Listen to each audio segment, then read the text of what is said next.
Everyone, good morning. আমার নতুন একটা ভিডিওতে সবাইকে অনেকখানি ভালোবাসা জানিয়ে আবার একটা নতুন ভিডিও শুরু করলাম। আর বেশ কিছুদিন হয়েছে সকালবেলায় আমি ঘরটা মুছে ফেলছি। আর এই গরমে যদি একটু বেলা হয়ে যায় না, আমার একদমই কাজ করতে ইচ্ছা করে না। আর আজকে সকালে সমস্ত বাসি কাজ কমপ্লিট, ব্যাস ঘরটা মোছাই বাকি। যদি পারতাম সকালবেলা না আমি স্নান করে পুজোই দিয়ে নিতাম, যদিও প্রতিদিন একবার করে স্নান করি, মানে সকালবেলা, আবার তো পরে করি। কিন্তু ওই আমার হাজব্যান্ডের যেহেতু অফিস থাকে, আমার সকাল সকাল রান্না করতে হয়। আর পুজোটা যদি একটু ধীর স্থির মনে না দিই না, মনের ভেতরটা বেশ ভালোও লাগে না। যাই হোক, সকালে তো মোটামুটি আমার কাজ কমপ্লিট। আর সকাল সকাল যদি কাজ সারা হয়ে যায় না, বেশ ভালো লাগে বলো মনের ভেতরটা। যাই হোক, আমি জানি না এই চ্যানেলে আর কতদিন বড় ভিডিও দেবো। আমি নতুন একটা চ্যানেল ভেবেছি এবারে ক্রিয়েট করব, কেননা এই চ্যানেলে আমার মনে হচ্ছে আমার দ্বারা কিছু হবে না। প্রচণ্ড টেনশনে রয়েছি, 1-1.5 বছর কাজ করছি। আগে তো কোনো কিছুই বুঝতাম না, নিয়মিত ভিডিও দিতে হয়, কোন টাইমে ভিডিও দিতে হয়। তবুও চ্যানেলটার মধ্যে বড্ড মায়া, যার জন্য আমি ছাড়তে পারছি না, জানো তো। যাই হোক, আমার ভিডিও যারা দেখছো প্লিজ একটু আমাকে জানিও আমি কি করব। যারা আমার থেকে একটু অভিজ্ঞ আছো, মানে যারা চ্যানেলে দাঁড়িয়েছো। যাই হোক, আমার মনে হয় এই চ্যানেলে আমি আর পারবো না, কেন জানি না মনে হচ্ছে। বাইরের সমস্ত কাজ কমপ্লিট করে কিছু জামা কাপড় ছিল সেগুলোও ধুয়ে দিয়েছি। তারপরে এই যে চলে এসেছি এখন চা চাপিয়ে দিয়ে স্কিন কেয়ার করতে। আর সকালবেলা এখন দুধ চা খাওয়া আমি বাদ দিয়ে দিয়েছি।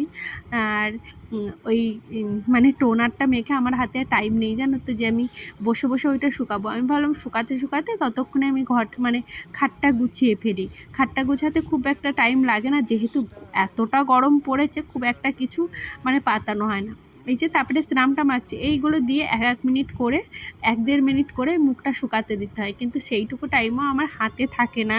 আমি কি করি, ওই মেখে মেখে অন্য কাজে চলে যাই।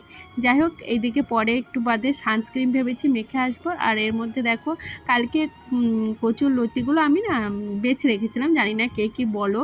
প্রথমে একটু সিদ্ধ করে নিয়েছি, আর তারপরে ওর ভিতর রসুন আর কালো জিরে দিয়ে ভাজা চাপিয়েছি। আর আজকে প্রতিবার না মাছের মাথা দিয়ে রান্না করি, বাট আজকে আমার ইচ্ছা করলো না, আমার ভাজা খেতে ইচ্ছা করলো কিন্তু ভালো লাগেনি, জানো তো। আর রান্না করব হলো ডিম আগে থেকেই সিদ্ধ করে রেখেছি।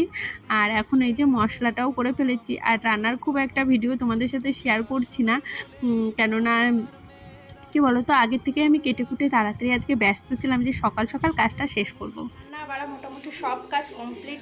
আর যা গরম দিয়েছে, পুরো ঘেমে, দেখো ঘেমে পুরো জল। আর এই যে আনিশার জন্য লেবু কেটেছি, এখন ওকে দিতে যাব, তারপরে স্নান করতে যাব আর কি। আর অনেকগুলো জামা প্যান্ট রয়েছে যেগুলো কাচতে হবে।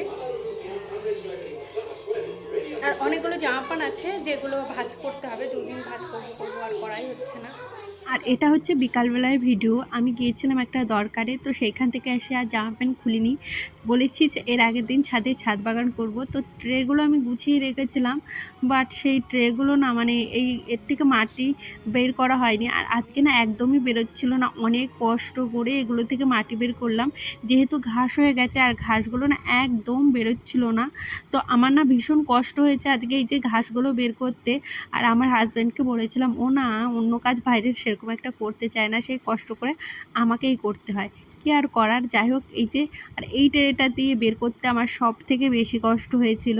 আর আজকে ছাদে মানে পরিষ্কার করতে করতে, পরিষ্কার না মানে গাছ লাগাতে লাগাতে আমার প্রায় সন্ধ্যা হয়ে গেছিলো, কেননা আমি একটু বেলায় এসেছিলাম। আর এই দেখো প্রায় মানে সন্ধ্যা হয়ে গেছে। আমি নিচে গিয়ে ভেবেছি স্নান করে মানে গায়ে জল ঢেলে সন্ধ্যা দেবো, যেহেতু অনেকটা বেলা হয়ে গেছে। আর একজন আমার সাথে ছিল, তো ও একটু লাইটটা অন করেছিল ফোনের। তারপরে এই যে আমি গাছ লাগালাম, বেশ সন্ধ্যায় গাছটা লাগিয়েছে, বেশ ভালোই হয়েছে। তারপরে এসে একটু রেস্ট নিলাম না, আজকে সারাদিনে আমি এক ফোঁটাও রেস্ট পাইনি। তারপরে এই যে 2 দিন ধরে জামা কাপড়গুলো গুছাবো, আর গুছানো হচ্ছে না, তাই ভাবলাম আজকে ঝটফট করে গুছিয়ে রাখি। আর এই যে আমার মেয়ে এসে কি শুরু করেছে, মা জল খাও জল খাও, তার জন্য আমি একটু আবার জল খাচ্ছিলাম। যাই হোক, তারপরে এই যে জামা কাপড় ভাঁজ করছে, আমার মেয়েও বলছে মা আমি একটু জামা কাপড় ভাঁজ করে দিই। আমি বললাম ঠিক আছে, দে ভাঁজ করে, আমারই হেল্প হবে। আর ওদের সঙ্গেও কিছুটা টাইম কাটানো খুব দরকার, তাই না, বাচ্চা মানুষ যেহেতু। ও আমার সাথে কাজ করি যখন, আমার পেছন পেছন ঘুরঘুর করে। যাই হোক, আজকে আর বেশি কথা বলবো না, ভিডিওটা আমি এখানেই শেষ করব। আর ভিডিওটা কেমন লাগলো প্লিজ কমেন্ট করে জানিও।